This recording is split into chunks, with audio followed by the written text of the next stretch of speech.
ਸਤਿ ਸ੍ਰੀ ਅਕਾਲ। ਤੁਸੀਂ ਦੇਖ ਰਹੇ ਹੋ ਲੋਕਰਾਣ ਚੈਨਲ ਪੰਜਾਬੀ। ਸਿੱਧੇ ਸਵਾਲ ਪ੍ਰੋਗਰਾਮ ਦੇ ਵਿੱਚ ਤੁਹਾਡਾ ਸਾਰਿਆਂ ਦਾ ਸਵਾਗਤ ਹੈ। ਮੈਂ ਹਾਂ ਸੁਖਵਿੰਦਰ ਸਿੰਘ, ਮੇਰੇ ਨਾਲ ਸਿਆਸੀ ਮਾਹਰ ਪ੍ਰੋਫੈਸਰ ਮਨਜੀਤ ਸਿੰਘ ਮੌਜੂਦ ਨੇ।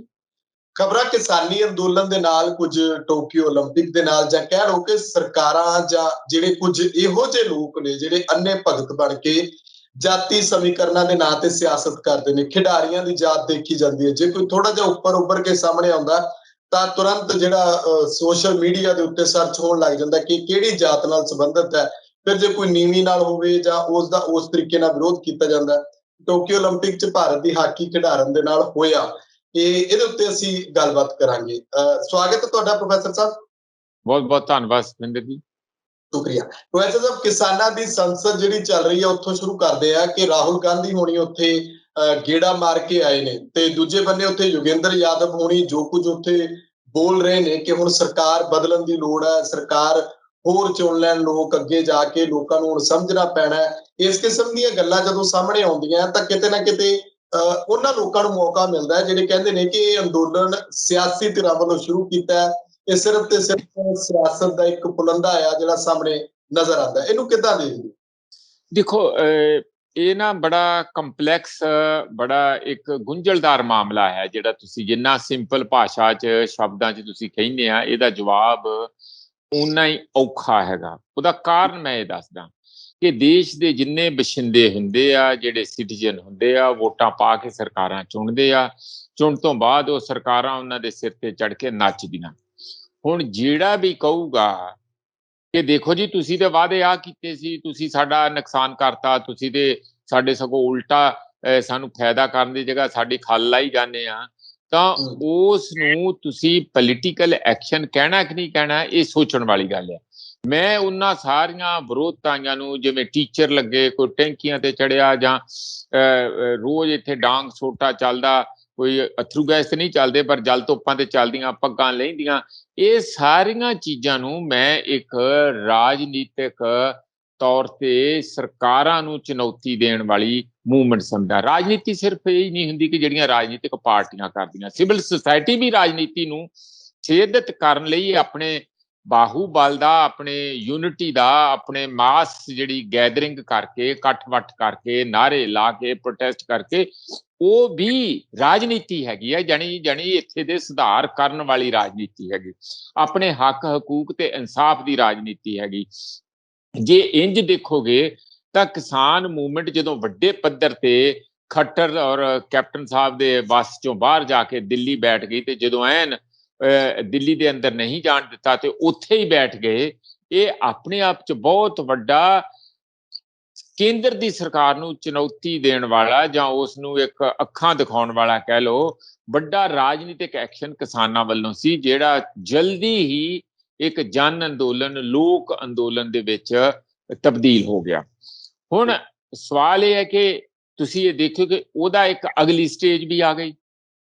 ਅਗਲੀ ਸਟੇਜ ਇਹ ਆ ਗਈ ਕਿ ਜਦੋਂ ਸਿੱਧਾ ਹੀ ਕਿਸਾਨ ਪੱਛਮੀ ਬੰਗਾਲ ਤੇ ਹੋਰਨਾਂ ਜਗ੍ਹਾ ਤੇ 5 ਸੂਬਿਆਂ 'ਚ ਜਾ ਕੇ ਉਹਨਾਂ ਨੇ ਕਹਿਣਾ ਸ਼ੁਰੂ ਕੀਤਾ, ਆਸਾਮ, ਕੇਰਲਾ, ਹੋਰ ਤਾਮਿਲਨਾਡੂ, ਕਿ ਖਬਰਦਾਰ ਜੇ ਵੋਟ ਤੁਸੀਂ ਬੀਜੇਪੀ ਨੂੰ ਪਾਈ ਜਾਂ ਮੋਦੀ ਨੂੰ ਪਾਈ, ਇਹ ਦੇਸ਼ ਦੇ ਵਿੱਚ ਕਿਸਾਨਾਂ ਦੀ ਤਬਾਹੀ ਦਾ ਏਜੰਡਾ ਲੈ ਕੇ ਆਏ ਆ।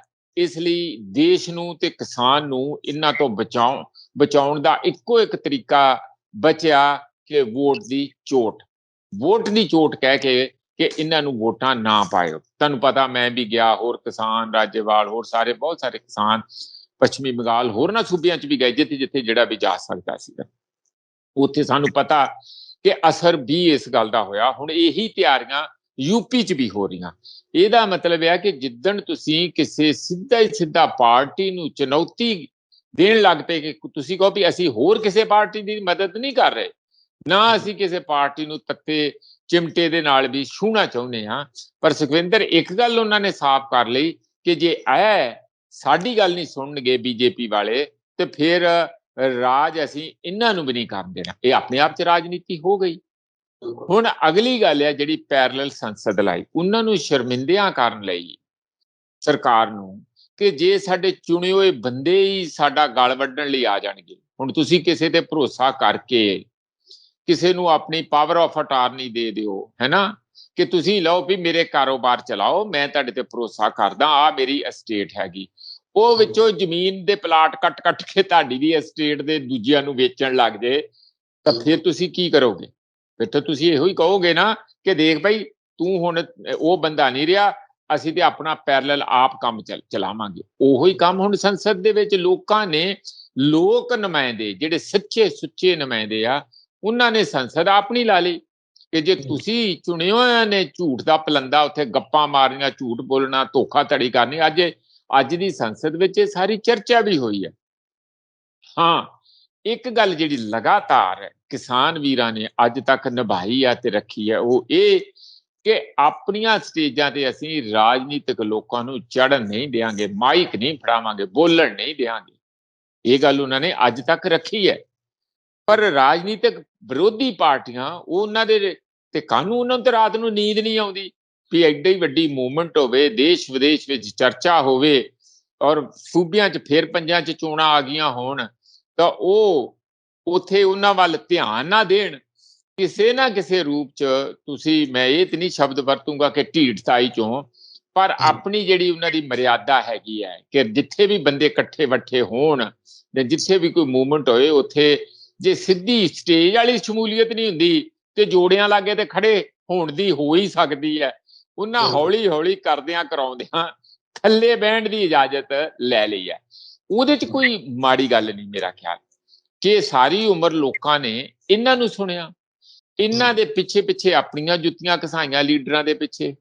ਹੁਣ ਉਹ ਲੋਕ ਕਹਿੰਦੇ ਕਿ ਅਸੀਂ ਤੁਹਾਨੂੰ ਸਮਝ ਗਏ ਆ, ਤੁਸੀਂ ਬਹੁਤਿਆਂ ਨੇ ਸਾਨੂੰ ਕੁੱਟਿਆ ਤੇ ਲੁੱਟਿਆ ਆ, ਹੁਣ ਤੁਸੀਂ ਬੈਠੋ ਥੱਲੇ, ਅਸੀਂ ਤੁਹਾਨੂੰ ਦੱਸਾਂਗੇ ਕਿ ਅਸਲੀਅਤ ਕੀ ਹੈ, ਤੇ ਤੁਹਾਡਾ ਚਿਹਰਾ ਵੀ ਤੁਹਾਡੇ ਸਾਹਮਣੇ ਥੱਲੇ ਬਿਠਾ ਕੇ ਨੰਗਾ ਕਰਾਂਗੇ। ਉਹ ਕਰ ਵੀ ਰਹੇ। ਪਰ ਰਾਜਨੀਤਿਕ ਲੋਕ, ਕਿਉਂਕਿ ਉਹ ਸੱਤਾ ਦੇ ਭਗਤ ਹੁੰਦੇ ਆ, ਸੱਤਾ ਦੇ ਪੁਜਾਰੀ ਹੁੰਦੇ ਆ, ਸੱਤਾ ਜੀਵੀ ਹੁੰਦੇ ਆ, ਮੋਦੀ ਤੋਂ ਲੈ ਕੇ ਥੱਲੇ ਤੱਕ ਵਿਰੋਧੀ ਪਾਰਟੀਆਂ ਵਾਲੇ, ਉਹਨਾਂ ਨੇ ਸਾਰੀਆਂ ਖਾਧੀਆਂ ਪੀਤੀਆਂ ਹੁੰਦੀਆਂ। ਉਹ ਹਰ ਮੰਦਿਰ 'ਚ ਜਾਣਾ ਹੁੰਦਾ, ਹਰ ਡੇਰੇ ਤੇ ਜਾਣਾ ਹੁੰਦਾ, ਹਰ ਉਹ ਜਗ੍ਹਾ ਜਿੱਥੇ ਕਿੰਨੀ ਮਰਜ਼ੀ ਚੰਗੀ ਜਾਂ ਗੰਦੀ ਹੋਵੇ, ਉਹਨਾਂ ਨੇ ਹੱਥ ਪਾਉਣਾ ਜਿੱਥੇ ਵੋਟਾਂ ਮਿਲਦੀਆਂ ਹੋਣ। ਤੇ ਇਸ ਕਰਕੇ ਇਹ ਤੇ ਹੋ ਹੀ ਨਹੀਂ ਸਕਦਾ ਕਿ ਇੰਨੀ ਵੱਡੀ ਮੂਵਮੈਂਟ ਹੋਵੇ ਤੇ ਉਹ ਇੱਥੇ ਆਪਣੇ ਚਿਹਰੇ ਨਾ ਦਿਖਾਉਣ। ਹੁਣ ਉਹ ਲਗਾਤਾਰ ਆਪਣੇ ਥੱਲੇ ਬਹਿ ਕੇ ਆਪਣੀ ਹਾਜ਼ਰੀ ਲਵਾਉਂਦੇ ਆ, ਅਖਬਾਰਾਂ 'ਚ ਆ ਜਾਂਦਾ, ਕਿਸਾਨਾਂ ਨੂੰ ਵੀ ਲੱਗਦਾ ਚਲੋ ਭਾਈ ਥੱਲੇ ਬੈਠ ਕੇ ਚਲੇ ਗਏ। ਜਿਸ ਤਰ੍ਹਾਂ ਗੁਰਦੁਆਰਾ ਸਾਹਿਬ ਦੇ ਵਿੱਚ ਵੀ ਹੁੰਦਾ ਕਿ ਲੰਗਰ ਬੈਠ ਕੇ ਭਾਵੇਂ ਚੋਰ ਖਾ ਜੇ, ਭਾਵੇਂ ਸਾਧ ਖਾ ਜੇ, ਬੈਠ ਕੇ ਥੱਲੇ ਖਾ ਗਿਆ ਤੇ ਚਲੋ ਖਾ ਗਿਆ। ਇਹ ਤੇ ਸਾਡੇ ਅਸੂਲ ਹੀ ਹੈ, ਇੱਕ ਮਾਨਵਵਾਦੀ ਅਸੂਲ ਹੈ। ਅਸੀਂ ਉਹਨਾਂ ਵਾਂਗੂ ਨਹੀਂ ਹੋ ਸਕਦੇ ਕਿ ਜਿਹੜਾ ਤੁਹਾਨੂੰ ਨਹੀਂ ਸੁਣਦਾ, ਤੁਹਾਡੇ ਨਾਲ ਧੱਕਾ ਕਰਦਾ, ਉਹਦੇ ਮਾਰੋ ਚਾਰ। ਇਸ ਤਰ੍ਹਾਂ ਨਹੀਂ ਅਸੀਂ ਕਰ ਸਕਦੇ। ਉਹ ਸਰਕਾਰ ਕਰਦੀ ਹੈ, ਆਮ ਇਨਸਾਨ ਨਹੀਂ ਕਰਦਾ। ਉਹ ਉਹਨਾਂ ਨੂੰ ਉਹਨਾਂ ਦੀ ਜਿਹੜੀ ਜਗ੍ਹਾ ਆ ਉਹ ਦਿੰਦਾ। ਇਸੇ ਕਰਕੇ ਸੁਖਵਿੰਦਰ ਜੀ, ਅੱਜ ਰਾਹੁਲ ਗਾਂਧੀ ਜੀ ਵੀ ਬੱਸ ਭਰ ਕੇ ਲੈ ਕੇ ਗਏ, ਉੱਥੇ ਮੈਂ ਦੇਖਿਆ ਕਾਫੀ MP ਉਹ ਸੰਸਦ ਵਿੱਚ ਪਹੁੰਚੇ ਹੋਏ ਸੀ, ਔਰ ਰੈਜ਼ੋਲੂਸ਼ਨ ਰਾਜੇਵਾਲ ਸਾਹਿਬ ਨੇ ਸ਼ੁਰੂ ਵਿੱਚ ਆਪਣਾ ਰੈਜ਼ੋਲੂਸ਼ਨ ਰੱਖਿਆ, ਸਾਰਿਆਂ ਦੇ ਸਾਹਮਣੇ, ਹਾਊਸ ਦੇ ਸਾਹਮਣੇ ਰੱਖਿਆ, ਉਹ ਬੇਵਿਸ਼ਵਾਸੀ ਦਾ ਮਤਾ। ਔਰ ਉਹ ਬੇਵਿਸ਼ਵਾਸੀ ਦੇ ਮਤੇ ਦੇ ਉੱਤੇ ਜੋਗਿੰਦਰ ਯਾਦਵ ਹੋਣਾ ਨੇ 7 ਜਿਹੜੇ ਫੇਲਰ ਹੈ ਚਾਰਜ ਲਾਏ ਇਸ ਸਰਕਾਰ ਤੇ ਕੱਲੇ ਕੱਲੇ ਦਾ ਉਹਦੀ ਐਲੈਬੋਰੇਸ਼ਨ ਦੇ ਕੇ ਉਹਨਾਂ ਨੇ ਕਿਹਾ ਅਖੀਰ ਦੇ ਵਿੱਚ ਕਿ ਅਸੀਂ ਇਹਨਾਂ ਦੇ ਨਹੀਂ ਤੇ ਇਹ ਸਾਡੇ ਨਹੀਂ, ਜਾਨੀ ਇਹ ਸਰਕਾਰ ਸਾਡੀ ਨਹੀਂ, ਅਸੀਂ ਇਹਨਾਂ ਤੇ ਬੇਭਰੋਸਗੀ ਦਾ ਮਤਾ ਪਾਉਨੇ ਆ।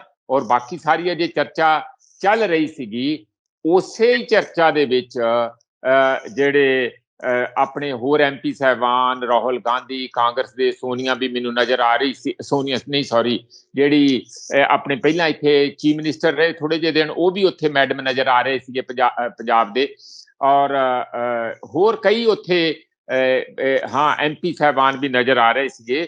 ਪਰ ਉਹ 1 ਘੰਟਾ ਬੈਠ ਕੇ ਆਪਣੇ ਜਿਹੜੀ ਅਸੈਂਬਲੀ ਦੇ ਵਿੱਚ ਕਹਿ ਲਓ ਤੁਸੀਂ, ਆਪਣੀ ਸੰਸਦ ਦੇ ਵਿੱਚ ਬੈਠ ਕੇ ਉਹ ਚਲੇ ਗਏ, ਕਿਸੇ ਨੇ ਕੁਛ ਨਹੀਂ ਬੋਲਿਆ। ਮੇਰਾ ਖਿਆਲ 1-2 ਲਾਈਨਾਂ ਬਾਹਰ ਜਦੋਂ ਮੀਡੀਆ ਨੇ ਕੁਦਰਤੀ ਪੁੱਛਿਆ ਹੀ ਹੋਊਗਾ, ਤਾਂ ਉਹ ਰਾਹੁਲ ਜੀ ਨੇ ਕਹਿ ਦਿੱਤਾ ਕਿ ਅਸੀਂ ਤਿੱਲੇ ਕਾਲੇ ਕਾਨੂੰਨਾਂ ਦੀ ਵਿਰੋਧਤਾ ਕਰਦੇ ਹਾਂ ਔਰ ਅਸੀਂ ਕਿਸਾਨਾਂ ਦੀ ਡਟ ਕੇ ਮਦਦ ਕਰਦੇ ਹਾਂ। ਉਹਨਾਂ ਨੇ ਬਹੁਤਾ ਕੋਈ ਲੰਮਾ ਇਹਦੇ ਇੱਥੇ ਕਿਸੇ ਕਿਸਮ ਦੀ ਉਲਝਣ 'ਚ ਜਾਂ ਹੋਰ ਆਪਣੀਆਂ ਸਟੇਟਮੈਂਟਾਂ ਦੇਣ ਦੇ ਵਿੱਚ ਟਾਈਮ ਨਹੀਂ ਦਿੱਤਾ। ਇਹ ਬੜੀ ਚੰਗੀ ਗੱਲ ਹੋਈ। ਪਰ ਇੱਕ ਗੱਲ ਬੜੀ ਸਾਫ਼ ਆ ਕਿ ਜਨ ਸ਼ਕਤੀ ਔਰ ਕਿਸਾਨ ਸ਼ਕਤੀ ਉਹ ਕੀ ਚੀਜ਼ ਹੁੰਦੀ ਆ। ਅੱਜ ਵੱਡੀਆਂ ਵੱਡੀਆਂ ਪਾਰਟੀਆਂ ਦੇ ਵੱਡੇ ਵੱਡੇ ਲੀਡਰਾਂ ਨੂੰ ਇਹ ਸ਼ੀਸ਼ਾ ਤੇ ਦਿਖਾਤਾ, ਆ ਕੇ ਥੱਲੇ ਬੈਠੋ ਸਾਡੇ ਬਚਨ ਤੇ ਪ੍ਰਵਚਨ ਸਰਵਣ ਕਰੋ ਔਰ ਬਿਨਾਂ ਬੋਲਿਆਂ ਘਰ ਨੂੰ ਜਾਓ, ਜਾ ਕੇ ਸੋਚੋ ਕਿ ਤੁਸੀਂ ਲੋਕਾਂ ਦਾ ਕੀ ਹਾਲ ਕੀਤਾ, ਕੀ ਤੁਹਾਡੇ ਤੋਂ ਉਮੀਦਾਂ ਸੀ ਤੇ ਕਿੱਥੇ ਤੁਸੀਂ ਪਹੁੰਚਾਤਾ। ਮੇਰਾ ਖਿਆਲ ਹੈ ਇਹ ਬਹੁਤ ਵੱਡੀ ਰਾਜਨੀਤਿਕ ਤੌਰ ਤੇ ਇਹਨਾਂ ਕਿਸਾਨਾਂ ਦੀ ਜਿੱਤ ਹੈਗੀ ਆ, ਜਿੱਥੇ ਉਹਨਾਂ ਨੇ ਪੈਰਲਲ ਆਪਣੀ ਸੰਸਦ ਲਾ ਕੇ ਉਹ ਜਿਹੜੀ ਝੂਠਿਆਂ ਦੀ ਸੰਸਦ ਹੈਗੀ, ਜਿੱਥੇ ਲਗਾਤਾਰ ਵੱਡੇ ਵੱਡੇ ਗੱਪ ਛੱਡੇ ਜਾ ਰਹੇ, ਅੰਦਰ ਲਿਖਤੀ ਤੌਰ ਤੇ ਝੂਠ ਬੋਲਿਆ ਜਾ ਰਿਹਾ, ਇਹ ਸੱਚ ਦੀ ਸੰਸਦ ਦੇ ਵਿੱਚ ਲਿਆ ਕੇ ਇਹਨਾਂ ਨੂੰ ਵੀ ਪਵਿੱਤਰ ਕੀਤਾ, ਇਹਨਾਂ ਲੀਡਰਾਂ ਨੂੰ, ਔਰ ਉਹਨਾਂ ਦੇ ਇੱਕ ਤਮਾਚਾ ਵੀ ਮਾਰਿਆ ਕਿ ਖਬਰਦਾਰ, ਇੱਕ ਵਾਰਨਿੰਗ ਵੀ ਦਿੱਤੀ ਕਿ ਅਸੀਂ ਹੁਣ ਬਹੁਤੀ ਦੇਰ ਤੁਹਾਡਾ ਗੱਪਸਤਾਨ ਜਿਹੜਾ ਉਹ ਬਰਦਾਸ਼ਤ ਨਹੀਂ ਕਰਾਂਗੇ। ਹਾਂਜੀ ਸੁਖਵਿੰਦਰ। ਬਿਲਕੁਲ ਬਿਲकुल ਕੱਲੇ ਕੱਲੇ ਲੀਡਰ ਨੂੰ ਜਿਹੜੀ ਜ਼ਿੰਮੇਵਾਰੀ ਮੰਨ ਲੈਣੀ ਚਾਹੀਦੀ ਹੈ ਕਿ ਅਸੀਂ ਜ਼ਿੰਮੇਵਾਰ ਹੋ ਕੇ ਉਹ ਸਿਆਸਤ ਕਰੀਏ ਜਿਹੜੀ ਲੋਕਾਂ ਦੀ ਹਿਤੈਸ਼ੀ ਹੋਵੇ, ਲੋਕਾਂ ਦੇ ਹੱਕ ਵਿੱਚ ਹੋਵੇ, ਬਜਾਏ ਇਸ ਦੇ ਕਿ ਤੁਸੀਂ ਆਪਣੀ ਸਿਆਸਤ ਚਮਕਾਓ। ਜਿਵੇਂ ਯੋਗਿੰਦਰ ਯਾਦਵ ਉਹਨਾਂ ਨੇ ਕਿਹਾ ਕਿ ਇਹ ਸਰਕਾਰ ਨਹੀਂ ਤਾਂ ਅਗਲੀ ਸਰਕਾਰ, ਜੋ ਵੀ ਸਰਕਾਰ ਕੰਮ ਦੀ ਨਾ ਰਹੀ ਫਿਰ ਕਿਹੜੀ ਸਰਕਾਰ ਵੱਲ ਝਾਕੋਗੇ, ਬਜਾਏ ਇਸ ਦੇ ਕਿ ਤੁਸੀਂ ਇਹਨਾਂ ਨੂੰ ਜ਼ਿੰਮੇਵਾਰ ਠਹਿਰਾਓ, ਇਹਨਾਂ ਨੂੰ ਜਵਾਬਦੇਹ ਕਰੋ। ਉਸ ਪਾਸੇ ਵੱਲ ਇਹਨਾਂ ਨੂੰ ਥੋੜਾ ਵੱਡੇ ਪੱਧਰ ਦੇ ਉੱਤੇ ਹੋਰ ਐਕਸ਼ਨ ਵੀ ਇਹੋ ਜਿਹੇ ਹੋਣੇ ਚਾਹੀਦੇ ਨੇ ਕਿ तमाम ਸਿਆਸੀ ਪਾਰਟੀਆਂ ਨੂੰ ਡੰਡੇ ਦੀ ਚੋਟ ਦੇ ਉੱਤੇ ਜਿਹੜਾ ਇਹਨਾਂ ਨੂੰ ਅੱਗੇ ਲਾ ਕੇ ਇਹਨਾਂ ਨੂੰ ਪੁੱਛਿਆ ਜਾਵੇ ਕਿ ਤੁਸੀਂ ਕਰ ਕੀ ਰਹੇ ਹੋ। ਜੇ ਅਸੀਂ ਪੰਜਾਬ ਦੇ ਵੱਲ ਵੀ ਦੇਖਦੇ ਹਾਂ, ਅਗਲੀ ਨਾਲੋਂ ਨਾਲ ਗੱਲ ਪ੍ਰੋਫੈਸਰ ਸਾਹਿਬ, ਕਿਸਾਨਾਂ ਦੇ ਕਾਰਪੋਰੇਟ ਜਿਹੜੇ ਹਿੱਤ ਨੇ, ਜਿਹੜੇ ਸਰਕਾਰ ਜਿਨ੍ਹਾਂ ਨੂੰ ਵੱਧ ਪੂਜਦੀ ਆ, ਉਹਦੀ ਥਾਂ ਤੇ ਕਹਿੰਦੇ ਕੋਆਪਰੇਟਿਵ ਦੇ ਪਾਸੇ ਕਿਸਾਨਾਂ ਨੂੰ ਵਧਣਾ ਚਾਹੀਦਾ। ਲੋਕ ਵੀ ਕਹਿੰਦੇ, ਵੈਸੇ ਲੋਕਾਂ ਤੋਂ ਪੁੱਛੀਏ ਤਾਂ ਲੋਕ ਵੀ ਸਾਥ ਦੇਣ ਨੂੰ ਤਿਆਰ ਨੇ ਕਿ ਸਾਨੂੰ ਥੋੜਾ ਸਸਤਾ ਮਿਲ ਜੇ, ਸਿੱਧਾ ਮਿਲ ਜੇ ਕਿਸਾਨਾਂ ਤੋਂ, ਉਹਦੇ ਨਾਲ ਸਾਨੂੰ ਵੀ ਫਾਇਦਾ ਹੋਣਾ। ਤੇ ਇਹਨੂੰ ਕਿੱਦਾਂ ਦੇਖਦੇ ਹੋ? ਅਕਸਰ ਇਹ ਸਵਾਲ ਜਦੋਂ ਤੋਂ ਅੰਦੋਲਨ ਸ਼ੁਰੂ ਹੋਇਆ ਉੱਠਦਾ ਆ ਕਿ ਜੇ ਕਿਸਾਨੀ ਨੂੰ ਮੁੜ ਸੁਰਜੀਤ ਕਰਨਾ ਹੈ, ਕਿਸਾਨਾਂ ਦੇ ਫਾਇਦੇ ਦੀ ਗੱਲ ਕਰਨੀ ਹੈ, ਤਾਂ ਕਿਸਾਨ ਥੋੜਾ ਜਿਹਾ ਇਸ ਪਾਸੇ ਵੱਲ ਨੂੰ ਆਉਣ, ਪਰ ਸੰਭਾਲੂਗਾ ਕੌਣ ਇਸ ਸਭ ਨੂੰ?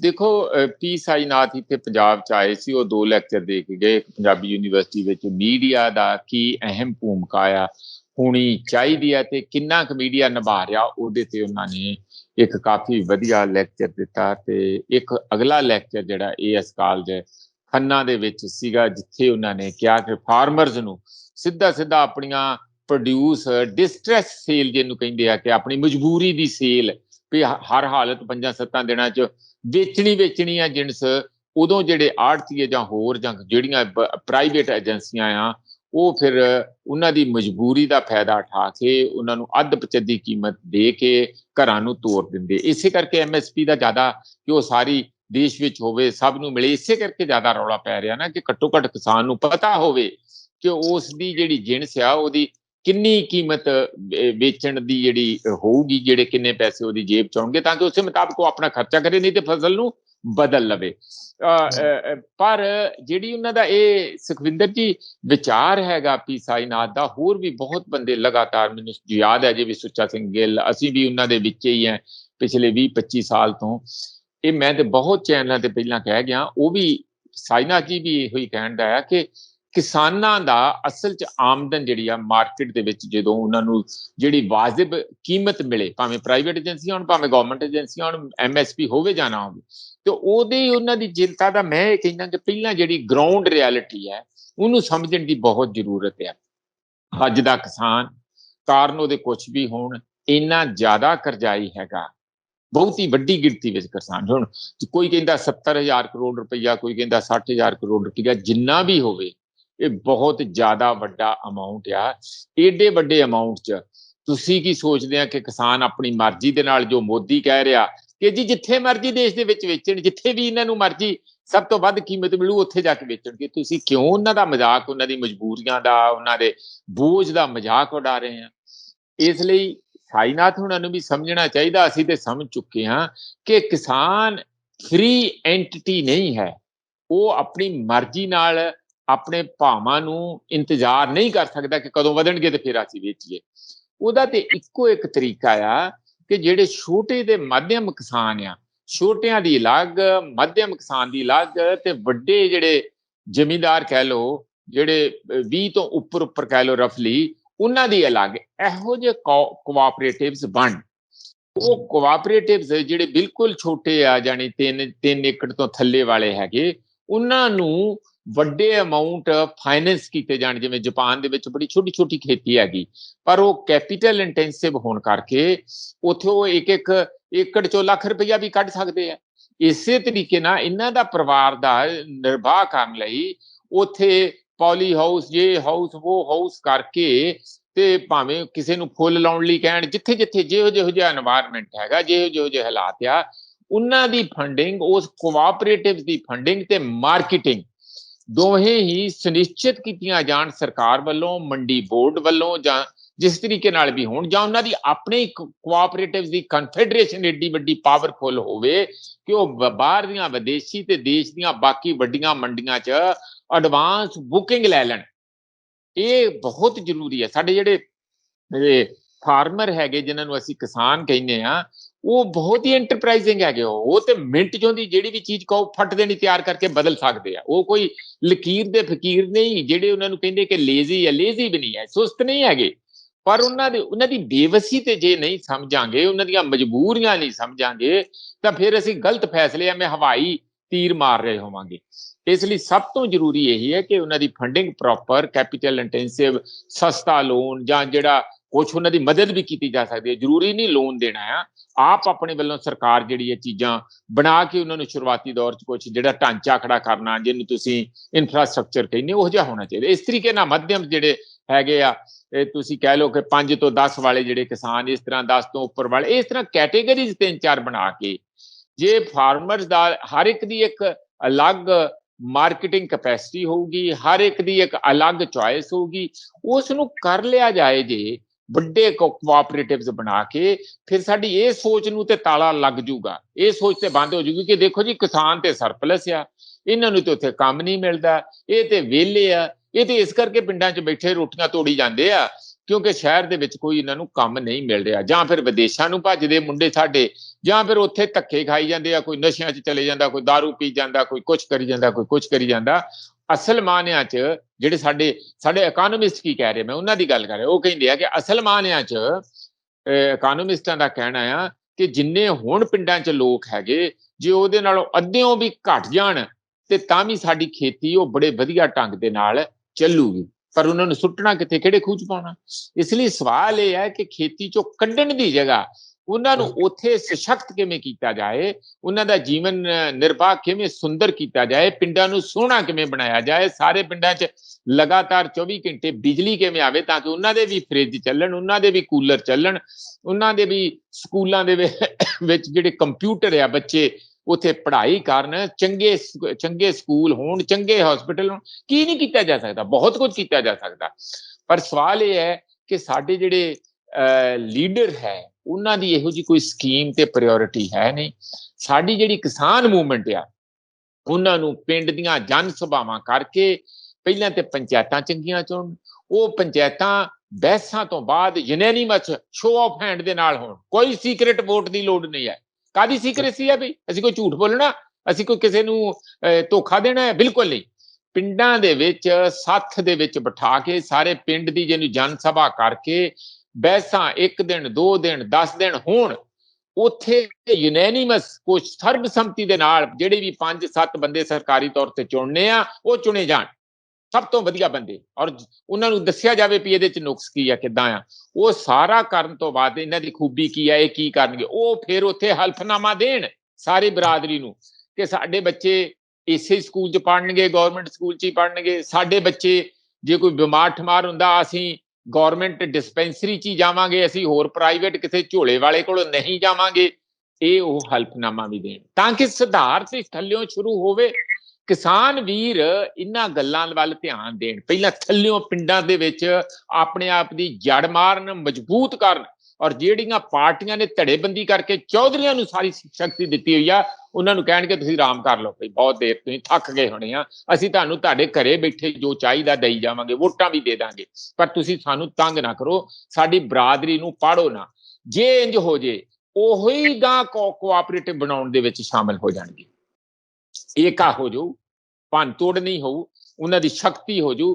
ਕਿਸਾਨ ਵੀਰਾਂ ਨੂੰ ਹੁਣ ਇਸ ਤਰੀਕੇ ਨਾਲ ਕੱਲਾ ਮੂਵਮੈਂਟ ਦੀ ਜਗ੍ਹਾ ਇੱਕ ਆਉਣ ਵਾਲਾ ਭਵਿੱਖ ਸਾਡੇ ਪਿੰਡਾਂ ਦਾ, ਸਾਡੇ ਬੱਚਿਆਂ ਦਾ, ਸਾਡੇ ਬਜ਼ੁਰਗਾਂ ਦਾ ਕਿਹੋ ਜਿਹਾ ਹੋਵੇ, ਉੱਥੇ ਸਾਡਾ ਨਕਸ਼ਾ ਨਹਾਰ ਪੇਂਡੂ ਲੋਕਾਂ ਦਾ ਕਿਹੋ ਜਿਹਾ ਹੋਵੇ, ਉਹਦੇ ਬਾਰੇ ਉਹਨਾਂ ਨੂੰ ਬਹੁਤ ਕੁਝ ਪਤਾ ਨਹੀਂ। ਤੇ ਕੁਝ ਬੰਦਿਆਂ ਦਾ ਕੋਈ ਸਲਾਹਕਾਰ ਕਮੇਟੀ, ਥਿੰਕ ਟੈਂਕ 10-15 ਬੰਦਿਆਂ ਦੀ ਬਣਾ ਲੈਣ, ਚਰਚਾ ਕਰ ਲੈਣ, ਉਹ ਵੀ 2-4 ਦਿਨ ਚਰਚਾ ਕਰ ਲੈਣ ਬੈਠ ਕੇ ਕਿ ਆਪਾਂ ਕਿੱਧਰ ਨੂੰ ਜਾਣਾ, ਤੇ ਰਲ ਕੇ ਜਦੋਂ ਪੰਜਾਬ ਨੂੰ ਇਸ ਸਾਰੇ ਜਿੱਤ ਤੋਂ ਬਾਅਦ ਕਿਸਾਨ ਆਉਣ ਤਾਂ ਇਸ ਪਾਸੇ ਸੋਚਣ ਦੀ ਬਹੁਤ ਲੋੜ ਆ। ਕੋਈ ਸਬਜ਼ੀਆਂ ਲਾ ਰਿਹਾ, ਕੋਈ ਫਲ ਫਰੂਟ ਲਾ ਰਿਹਾ, ਕੋਈ ਉਹਨੂੰ ਕ੍ਰਸ਼ ਕਰਕੇ ਉਹਦਾ ਚਟਨੀਆਂ ਮੁਰੱਬੇ ਬਣਾ ਰਿਹਾ, ਕੋਈ ਉਹਦੇ ਚਿਪਸ ਬਣ ਰਹੇ ਆ, ਕੋਈ ਉਹਨੂੰ ਪ੍ਰੋਸੈਸ ਕਰਕੇ, ਜਿਹਨੂੰ ਫੂਡ ਪ੍ਰੋਸੈਸਿੰਗ ਵੈਲਿਊ ਐਡੀਸ਼ਨ ਕਹਿੰਦੇ ਆ, ਉਹ ਸਾਰਾ ਕੀਤਾ ਜਾ ਸਕਦਾ, ਬਹੁਤ ਸੌਖਾ ਕੀਤਾ ਜਾ। ਉਹਦੇ ਲਈ ਕੋਈ ਹਾਈ ਟੈਕਨੋਲੋਜੀ ਵੀ ਨਹੀਂ ਚਾਹੀਦੀ। ਜੇ ਤੁਸੀਂ ਮਿਲਕ ਪ੍ਰੋਡਕਸ਼ਨ, ਕੋਈ ਬਹੁਤੀ ਮਹਿੰਗੀ ਮਸ਼ੀਨ ਨਹੀਂ, ਕੋਈ ਕੁਛ ਨਹੀਂ ਹੈਗਾ।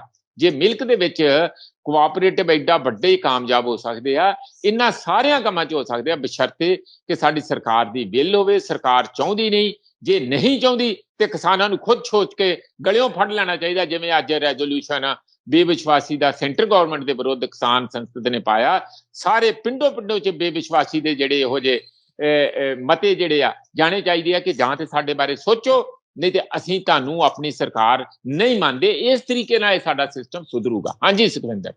ਬਿਲਕੁਲ ਬਿਲकुल, ਹੋ ਤਾਂ ਬਹੁਤ ਕੁਝ ਸਕਦਾ ਹੈ, ਪਰ ਜੇ ਸਰਕਾਰਾਂ ਚਾਹੁਣ, ਜਿਵੇਂ ਪ੍ਰੋਫੈਸਰ ਸਾਹਿਬ ਕਹਿ ਰਹੇ ਨੇ ਕਿ ਵਿਲ ਪਾਵਰ, ਨੀਤੀ ਤੇ ਨੀਅਤ ਇੱਕੋ ਗੱਲ ਤੇ ਆ ਕੇ ਸਾਰਾ ਕੁਝ ਰੁਕ ਜਾਂਦਾ ਹੈ। ਪਰ ਜੇ ਇਹਨਾਂ ਨੂੰ, ਸਰਕਾਰਾਂ ਨੂੰ, ਜਾਂ ਕਹਿ ਲਓ ਕਿ ਉਹਨਾਂ ਦੇ ਮਗਰ ਲੱਗਿਆਂ ਨੂੰ, ਜਿਹੜੇ ਇਹਨਾਂ ਦੇ ਅੰਨੇ ਭਗਤ ਬਣ ਜਾਂਦੇ ਨੇ, ਜੇ ਉਹਨਾਂ ਨੂੰ ਫਿਰਕਾ ਪ੍ਰਸਤੀ ਤੋਂ, ਜਾਤ ਪਾਤ ਤੋਂ, ਧਰਮ ਤੋਂ, ਵੰਡੀਆਂ ਪਾਉਣ ਤੋਂ ਕਿਤੇ ਵੇਲ ਮਿਲੇ ਤੇ ਸੋਚਣ।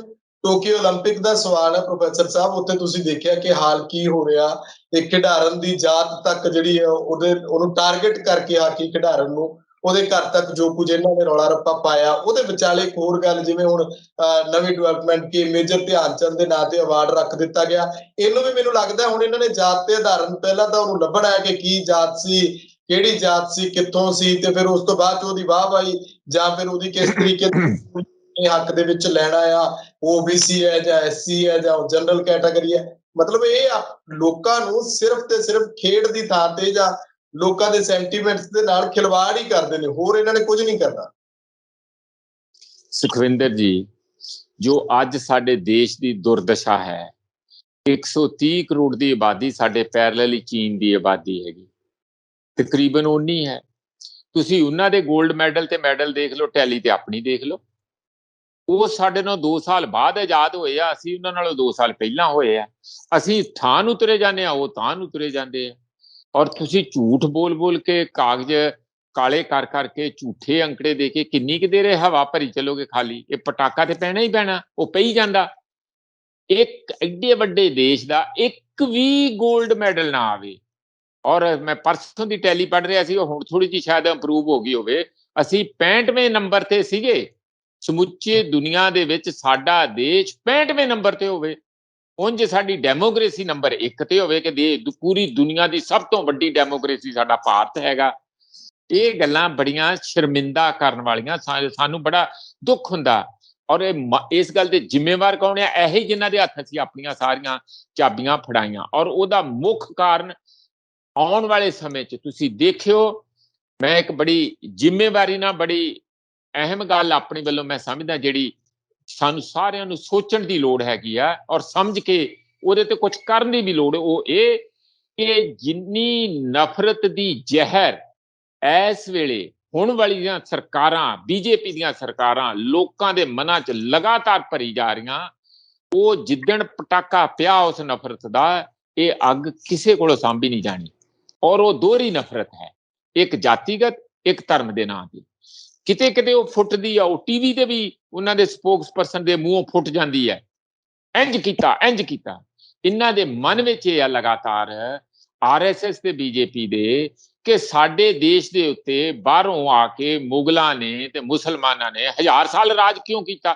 ਭਈ ਤੁਸੀਂ ਉਹਨੂੰ ਸੋਚੋ ਨਾ, ਕਿ ਤੁਸੀਂ ਜੋ ਉੱਥੇ ਹੁਣ ਜਦੋਂ ਮੈਡਲ ਨਹੀਂ ਆਉਂਦਾ ਜਾਂ ਕੋਈ ਵੀ ਸੰਕਟ ਪੈਂਦਾ, ਮੰਦਿਰਾਂ ਦੀ ਪੂਜਾ ਕਰਨ ਲੱਗ ਜਾਂਦੇ ਆ, ਹਵਨ ਕਰਨ ਲੱਗ ਜਾਂਦੇ। ਕਰੋ, ਉਹਦੀ ਕੋਈ ਮਾੜੀ ਗੱਲ ਨਹੀਂ ਹੈ, ਤੇ ਪੂਜਾ ਤਾਂ ਹੀ ਕਰੋਗੇ। ਅੰਗਰੇਜ਼ੀ ਦੀ ਸੇਇੰਗ ਆ, God helps those who help themselves. ਰੱਬ ਤੇ ਮਦਦ ਤਾਂ ਹੀ ਕਰੂਗਾ ਜੇ ਤੁਸੀਂ ਥੱਲਿਓ ਹਾਕੀ ਚਲਾਓਗੇ ਜਾਂ ਫੁੱਟਬਾਲ ਨੂੰ ਕਿੱਕ ਮਾਰੋਗੇ। ਰੱਬ ਨੇ ਆ ਕੇ ਤੁਹਾਡਾ ਫੁੱਟਬਾਲ ਤੇ ਨਹੀਂ ਨਾ ਅੰਦਰ ਸੁੱਟ ਦੇਣਾ। ਇਸ ਲਈ ਤੁਸੀਂ ਅੱਜ ਦੀ ਤਰੀਕ ਦੇ ਵਿੱਚ ਵੀ ਅਸੀਂ ਬੰਦੇ ਨਹੀਂ ਸੁਧਰੇ। ਸਾਡਾ ਦੇਸ਼ ਹਮੇਸ਼ਾ ਐਸ ਮਨੂਵਾਦੀ ਸੋਚ ਨੇ ਕਮਜ਼ੋਰ ਕਰਕੇ ਰੱਖਿਆ, ਜਾਤਾਂ 'ਚ ਵੰਡ ਕੇ ਰੱਖਿਆ। ਕਿਹੜਾ ਕਹੂਗਾ ਕਿ ਮੈਨੂੰ ਇਸ, ਕਿਹੜਾ ਦਲਿਤ ਕਹੂਗਾ ਮੈਨੂੰ ਇਸ ਕੌਮ ਦੇ ਉੱਤੇ ਜਾਂ ਇਸ ਦੇਸ਼ ਦੇ ਉੱਤੇ ਬੜਾ ਪ੍ਰਾਈਡ ਹੈ, ਜਿਹੜੀ ਅਜੇ ਵੀ ਉਹਨਾਂ ਨੂੰ ਗੰਦਿਆਂ ਆ ਜਿਹੜੇ ਸੀਵਰੇਜ ਆ ਉਹਨਾਂ ਦੇ ਪਾਈਪਾਂ 'ਚ, ਉਹਨਾਂ ਦੇ ਹੌਜ਼ ਦੇ ਵਿੱਚ ਉਤਾਰ ਕੇ ਹਰ ਸਾਲ 100 ਤੋਂ ਉੱਪਰ ਉਹਨਾਂ ਦੀ ਡੈਥ ਹੁੰਦੀ ਹੈ ਮੀਥੇਨ ਗੈਸ ਦੇ ਨਾਲ। ਔਰ ਝੂਠ ਬੋਲਿਆ ਜਾਂਦਾ ਕਿ ਇੱਕ ਵੀ ਡੈਥ ਨਹੀਂ ਹੁੰਦੀ, ਜਾ ਕੇ ਪਾਰਲੀਮੈਂਟ ਦੇ ਅੰਦਰ ਹੁੰਦੀ ਹੈ ਨਾ ਹਰ ਵਾਰੀ। ਕਦੋਂ ਦਾ ਐਕਟ ਬਣਿਆ? 23 ਸਾਲ 25 ਸਾਲ ਹੋ ਗਿਆ, ਕਾਨੂੰਨ ਬਣਿਆ ਆ ਕਿ ਇਹਨਾਂ ਨੂੰ ਕਿਸੇ ਨੂੰ ਵੀ ਤੁਸੀਂ ਸੀਵਰੇਜ ਦੇ ਵਿੱਚ ਇਹੋ ਜਿਹੀ ਚ ਗੰਦਗੀ 'ਚ ਨਹੀਂ ਉਤਾਰ ਸਕਦੇ। ਅਜੇ ਵੀ ਦਲਿਤ ਭਾਈਚਾਰਾ ਸਾਡੇ ਜਿਹੜੇ ਜਮਾਦਾਰ ਜਾਂ ਹੋਰ ਉਹਨਾਂ ਨੂੰ ਉਤਾਰ ਕੇ ਹਰ ਸਾਲ 100 ਦੇ ਕਰੀਬ ਬੰਦਾ ਉਹਦੀ ਡੈਥ ਹੁੰਦੀ। ਇਹ ਕਿੱਥੋਂ ਆਉਂਦਾ ਆ ਸਾਰਾ? ਕਿਉਂ ਨਹੀਂ ਅਸੀਂ ਉਹਨਾਂ ਨੂੰ ਇਨਸਾਨ ਦਾ ਇੱਕ ਰੁਤਬਾ ਦਿੰਦੇ? ਕਿਉਂ ਨਹੀਂ ਅਸੀਂ ਔਰਤ ਨੂੰ ਇੱਕ ਬਰਾਬਰ ਦਾ ਹੱਕ ਤੇ ਉਹਨੂੰ ਇੱਕ ਬਰਾਬਰ ਦਾ ਇਨਸਾਨ ਸਮਝਦੇ? ਕਿਉਂਕਿ ਅਸੀਂ ਆਪਣੇ ਸਮਾਜ ਨੂੰ ਜਾਤਾਂ 'ਚ ਵੰਡ ਕੇ ਇੰਨਾ ਕਮਜ਼ੋਰ ਰੱਖਿਆ।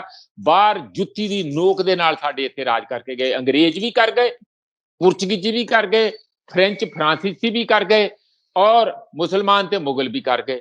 ਹੁਣ ਤੁਸੀਂ ਆਪਣੀਆਂ ਛਾਤੀਆਂ ਪਿੱਟ ਰਹੇ ਆ, ਹਾਏ ਰੱਬਾ ਓਏ ਅਸੀਂ ਤੇ ਬਹੁਤ ਮਹਾਨ, ਅਸੀਂ ਤੇ ਵੈਦਿਕ ਪੀਰੀਅਡ ਤੇ ਫਲਾਨਾ ਟਮਕਾਣਾ ਤੇ ਅਸੀਂ ਰਾਮ ਰਾਜ ਕਰਨਾ। ਕੁਛ ਨਹੀਂ ਹੋਣਾ, ਠੇਂਗਾ ਜਿੰਨਾ ਕੁਝ ਹੈ ਉਹ ਵੀ ਚਲੇ ਜਾਊ। ਅਜੇ ਵੀ ਸੁਧਰ ਜਾਓ, ਲੋਕਾਂ 'ਚ ਨਫ਼ਰਤ ਤੇ ਬੇਤਫਾਕੀਆਂ ਨਾ ਪਾਓ। ਜੋ ਲੜਕੀ ਜਿਹੜੀ ਬੰਦਨਾ, ਮੇਰਾ ਖਿਆਲ ਉਹਦਾ ਨਾਂ ਆ, ਉਹਦੇ ਘਰ ਬਾਹਰ ਪਹਿਲਾਂ ਪਟਾਕੇ ਚਲਾਏ ਤੇ ਜਿਹੜੀਆਂ ਸਵਰਨ ਜਾਤੀਆਂ ਦੇ ਬੰਦਿਆਂ ਨੇ ਜਦੋਂ ਉਹਨਾਂ ਦੇ ਮਾਂ-ਬਾਪ ਬਾਹਰ ਆਏ ਕਿ ਚਲੋ ਖੁਸ਼ੀ ਦੇ ਕੇ ਚਲੋ ਜਿਹੜੀ ਲੇਡੀਜ਼ ਦੀਆਂ, ਔਰਤਾਂ ਦੀ ਸਾਡੀ ਹਾਕੀ ਟੀਮ ਸੀ, ਭਾਵੇਂ ਜਿੱਤੀ ਨਹੀਂ ਪਰ ਫਿਰ ਵੀ ਇੱਕ ਬਹੁਤ ਚੰਗੀ ਪਰਫਾਰਮੈਂਸ ਰਹੀ। ਪਟਾਕੇ ਚਲਾਉਣ ਤੋਂ ਬਾਅਦ ਜਦੋਂ ਬਾਹਰ ਆਏ ਜਿਹੜੇ ਸਵਰਨ ਜਾਤੀਆਂ ਦੇ ਲੋਕ ਆ, ਉਹਨਾਂ ਨੇ ਗਾਲਾਂ ਕੱਢੀਆਂ। ਦੱਸੋ ਇਹ ਕਿਹੜਾ ਮੈਡਲ ਦੇ ਰਹੇ ਆ? ਉਹ ਕਹਿੰਦੇ ਇਹਨਾਂ ਕਰਕੇ ਹਾਰ। ਤੁਸੀਂ ਜਿਹੜੇ ਬਣੇ ਹੋਏ ਆ ਇੱਥੇ ਜ਼ਹਿਰੀਲੇ ਸੱਪ, ਤੁਹਾਡੇ ਕਰਕੇ ਦੇਸ਼ ਕਮਜ਼ੋਰ ਹੋਇਆ। ਇਸ ਲਈ ਸਭ ਤੋਂ ਪਹਿਲਾਂ ਜਿਹੜੀ ਇਹਨਾਂ ਦੇ ਮਨਾਂ 'ਚ ਜ਼ਹਿਰ ਪਾਤੀ ਹੈ, ਦੂਸਰੇ ਨਫ਼ਰਤ ਪਾਤੀ ਹੈ। ਗੁਰੂ ਨਾਨਕ ਦੇਵ ਜੀ, ਕਬੀਰ, ਜੇ ਉਹ ਕਿੰਨਾ ਉਹਨਾਂ ਨੇ, ਸਾਡੇ ਸਾਰੇ ਸੰਤਾਂ ਮਹੰਤਾਂ ਸਾਰਿਆਂ ਨੇ ਰਲ ਕੇ ਕਿੰਨਾ ਕੁਛ ਕਿਹਾ ਇਹਦੇ ਬਾਰੇ। ਬ੍ਰਾਹਮਣਾਂ ਬਾਰੇ ਵੀ ਉਹਨਾਂ ਨੇ ਠੋਕ ਕੇ ਆਪਣੇ ਕਿਹਾ ਕਿ ਆਪਣੇ ਆਪ ਨੂੰ ਕਹਿੰਦੇ ਕਿ ਅਸੀਂ ਲੱਗ ਆ, ਇਹ ਕਿਤੇ ਲੱਗ ਰਸਤੇ ਆਏ ਹੋਏ ਆ। ਜਿਸ ਤਰ੍ਹਾਂ ਅਸੀਂ ਧਰਤੀ ਤੇ ਆਏ ਆ, ਆਪਣੀ ਮਾਂ ਨੂੰ ਪੈਦਾ ਹੋਇਆ, ਇੰਝ ਹੀ ਉਸੇ ਤਰੀਕੇ ਨਾਲ ਇਹ ਉਸੇ ਰਸਤੇ ਮਾਂ ਆਪਣੀ ਨੂੰ ਪੈਦਾ ਹੋਏ ਆ। ਕਿਉਂ ਇਹ ਆਪਣੇ ਆਪ ਨੂੰ ਮਹਾਨ ਸਮਝਦੇ ਆ? ਇਹ ਕਬੀਰ ਜੀ ਨੇ ਵਾਰਾਣਸੀ 'ਚ ਬੈਠ ਕੇ ਕਿਹਾ। ਪਰ ਅੱਜ ਤੱਕ ਉਹ ਜਿਹੜੀ ਸਾਡੀ ਇਹ ਨਫ਼ਰਤ ਦੀਆਂ ਜੜ੍ਹਾਂ ਜਿਹੜੀਆਂ ਜਾਤੀਗਤ ਤੇ ਪਹਿਲਾਂ ਹੀ ਬਹੁਤ ਗਹਿਰੀਆਂ ਹੈਗੀਆਂ, ਉੱਤੇ ਜਿਹੜੀ ਧਰਮ ਦੀ ਨਫ਼ਰਤ ਹੋਰ ਫੈਲਾਈ ਜਾ ਰਹੀ ਹੈ। ਮੈਨੂੰ ਲੱਗਦਾ ਕਿ ਇਹ ਦੇਸ਼ ਨੂੰ ਗਾਂ ਗੋਲਡ ਮੈਡਲ ਤੇ ਕੀ, ਤਰੱਕੀ ਤੇ ਕੀ, ਮੁੜ ਕੇ ਨਾ ਕਿਤੇ ਗੁਲਾਮ ਕਰਦੇ। ਔਰ ਦੇਖਿਓ ਜੋ ਚੀਨ ਸਾਡੀ ਘੇਰਾਬੰਦੀ ਚਾਰੇ ਪਾਸੇ ਲਗਾਤਾਰ ਕਰ ਰਿਹਾ, ਔਰ ਸਾਡੇ ਨੂੰ 3.5 ਗੁਣਾ ਉਹਨਾਂ ਦੀ ਆਰਮੀ ਤਕੜੀ ਆ, 3.5 ਗੁਣਾ ਉਹਨਾਂ ਦੀ ਇਕਨੋਮੀ ਤਕੜੀ ਹੈਗੀ, ਔਰ ਪੂਰਾ ਕੰਟਰੋਲ ਆ। ਔਰ ਚਾਰੇ ਸਾਡੇ ਜਿਹੜੇ ਸਾਡੇ ਗਵਾਂਢੀ ਦੇਸ਼ ਆ ਉਹਨਾਂ ਦੇ ਉੱਤੇ ਉਹ ਧਾਕ ਜਮਾਈ ਬੈਠਾ ਤੇ ਇਹ ਆਪਣੇ ਬੈਠੇ ਇੱਥੇ ਗਾਲਾਂ ਕੱਢਦੇ ਆ, ਲੋਕਾਂ ਨੂੰ ਨਫ਼ਰਤ ਸਿਖਾਉਂਦੇ ਆ। ਮੇਰਾ ਖਿਆਲ ਆ ਕਿ ਇਹ ਬਿਲਕੁਲ ਦੇਸ਼ ਭਗਤੀ ਵਾਲੀ ਗੱਲ ਨਹੀਂ ਹੈ, ਦੇਸ਼ ਨੂੰ ਕਮਜ਼ੋਰ ਕਰਨ ਵਾਲੀ ਗੱਲ ਆ, ਦੇਸ਼ ਨੂੰ ਤੋੜਨ ਵਾਲੀ ਗੱਲ ਆ। ਇਹ ਦੇਸ਼ ਇਕੱਠਾ ਨਹੀਂ ਰਹੂਗਾ ਜੇ ਬੀਜੇਪੀ ਨੇ ਆਪਣੇ ਦੇ ਵਿੱਚ, ਆਪਣੀ ਸੋਚ ਦੇ ਵਿੱਚ ਸੁਧਾਰ ਨਹੀਂ ਕੀਤਾ ਔਰ ਆਪਣੀ ਜ਼ੁਬਾਨ ਦੇ ਵਿੱਚ ਨਫ਼ਰਤ ਦੀ ਜਗ੍ਹਾ ਲੋਕਾਂ 'ਚ ਪਿਆਰ ਦੀ ਭਾਵਨਾ ਪੈਦਾ ਨਾ ਕੀਤੀ। ਹਾਂਜੀ ਸੁਖਿੰਦਰ। ਬਿਲਕੁਲ, ਸ਼ੁਕਰੀਆ ਪ੍ਰੋਫੈਸਰ ਸਾਹਿਬ, ਧੰਨਵਾਦ ਤੁਹਾਡਾ। ਬਹੁਤ ਬਹੁਤ ਸ਼ੁਕਰੀਆ ਸੁਖਵਿੰਦਰ ਜੀ, ਤੁਹਾਡਾ, ਤੁਹਾਡੀ ਟੀਮ ਦਾ, ਸਾਡੇ ਸਰੋਤਿਆਂ ਦਾ ਬਹੁਤ ਬਹੁਤ ਧੰਨਵਾਦ। ਸੋ ਮੇਰੇ ਨਾਲ ਮੌਜੂਦ ਸਨ ਸਿੱਧੇ ਸਵਾਲ ਪ੍ਰੋਗਰਾਮ 'ਚ ਸਿਆਸੀ ਮਾਹਰ ਪ੍ਰੋਫੈਸਰ ਮਨਜੀਤ ਸਿੰਘ। ਬਹੁਤ ਕੁਝ ਇਹੋ ਹੈ ਜਿਸ ਤੋਂ ਸੋਚਣ, ਸਮਝਣ ਤੇ ਸਿੱਖਣ ਦੀ ਲੋੜ ਹੈ।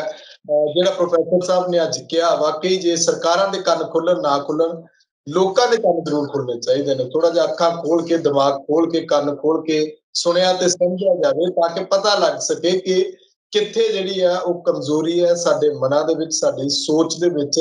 ਸਰਕਾਰਾਂ ਕਿਸ ਤਰ੍ਹਾਂ ਸਾਨੂੰ ਲੁੱਟ ਰਹੀਆਂ। ਵਿਚਾਰ ਕਮੈਂਟ ਜ਼ਰੂਰ ਕਰਿਓ। ਲੋਕ ਰਾਣੀ ਚੈਨਲ ਪੰਜਾਬੀ ਨੂੰ ਸਬਸਕ੍ਰਾਈਬ ਕਰੋ। ਮੈਨੂੰ ਇਜਾਜ਼ਤ ਦਿਓ। ਧੰਨਵਾਦ।